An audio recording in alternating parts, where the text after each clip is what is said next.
Okay, so we're continuing our football club history series. We're staying in Italy for the next couple of videos. In this video, we're looking at the history of Cagliari Calcio, or Cagliari for short. Now, they're founded in 1920. Their former stadium is the Stadio Sant'Ella in the capital of Sardinia, which is Cagliari. Their temporary stadium, while their new stadium is being built, is the Unipol Domus Stadium, which currently seats 16,416. So it's not the biggest stadium in Italy, it's not the smallest either. Now, Cagliari are currently in Serie B, although they have Claudio Ranieri as their current manager as of recording of this video. Now, Cagliari are a very interesting club. In the late 60s, early 70s, they challenged the dominance in that period of Inter Milan. Inter Milan, the Grande Inter side, were just winning everything at that time.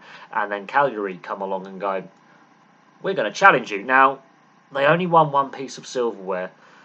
They were runners-up twice to Inter, basically, in this period. And the piece of silverware they win is the 1969-1970 Scudetto. They win the Serie A title.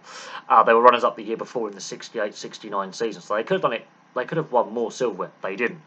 They also were Coppa Italia runners-up in the 68-69 season, so they were very, very close on 2 out of 3 occasions. But they won the big one. They won the league title. And a key part of that league title winning side is their greatest ever player. Now, they have a lot of great players in their history, but their greatest ever player, and possibly one of Italy's greatest ever players, is Gigi Riva. He scored 164 goals in 315 matches between 1963 and 1976. He was president of the club in the 1986-87 season. But you look at his goal-scoring stats and going, a goal every 2 games, that's average. In Italian football in the 60s and the 70s, with that Grande Inter team dominating, there was a lot of 1-0s. It was a very low-scoring league in comparison to what English football is, which is averaging 3 goals a game at times.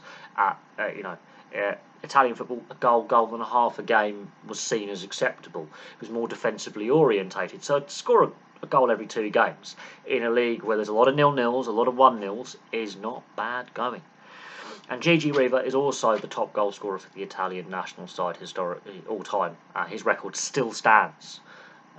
Your Del Pieros, your Baggios, your Rossis, they haven't beaten Gigi Riva's goal-scoring record for the Italians. And he went to multiple championships. He went to World Cups and Euros, including making the 1970 World Cup final.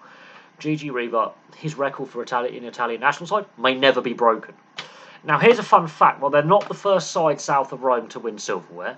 They are the first team south of Rome to win the Serie A Scudetto. Napoli would not do that till the 80s. Now, Napoli would win trophies before Cagliari won the Scudetto, but Cagliari are the first Italian side to win the Scudetto south of Rome. Until that point, all the major silverware, like the Scudetto, the Coppa Italia, until Napoli win the Coppa Italia, I think a little bit earlier in the 60s, all of it was north of Rome. We're talking Juventus, Torino, AC Milan, Inter Milan, Roma, Lazio. They were dominating Italian football. And then Cagliari come along and upset the apple cart. And then within a couple of decades of that, Napoli come along and upset the apple cart. Now, Napoli is our next video. That is going to be a lot of fun. Obviously, Diego Maradona, very famous for his spell there and the success he brings to the club. Very famous for his bankruptcy and reformation, and it's come back from the lower levels of Italian football, from the Serie C1 to Serie B, to Serie A, to Scudetto, and a couple of Coppa Italias along the way.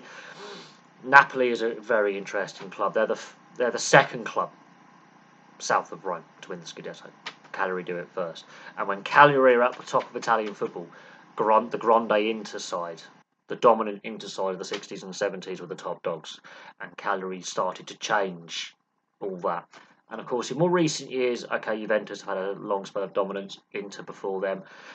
The dominance is sort of being mixed up. There's teams winning the Scudetto all over the place. And with the new spending rules, as I said in the Hellas Verona video, with the new spending rules that will be coming in by UEFA to replace the current form of financial fair play, we could see another Cagliari kind of story in club football, another Leicester City or something like that. One of the lesser clubs in the top flight winning silverware again. We're going to see more of that, I believe, in the coming years. But there we go. There's a brief history of the Cagliari Calcio. Cagliari for short, Sardinia's biggest club, most successful club.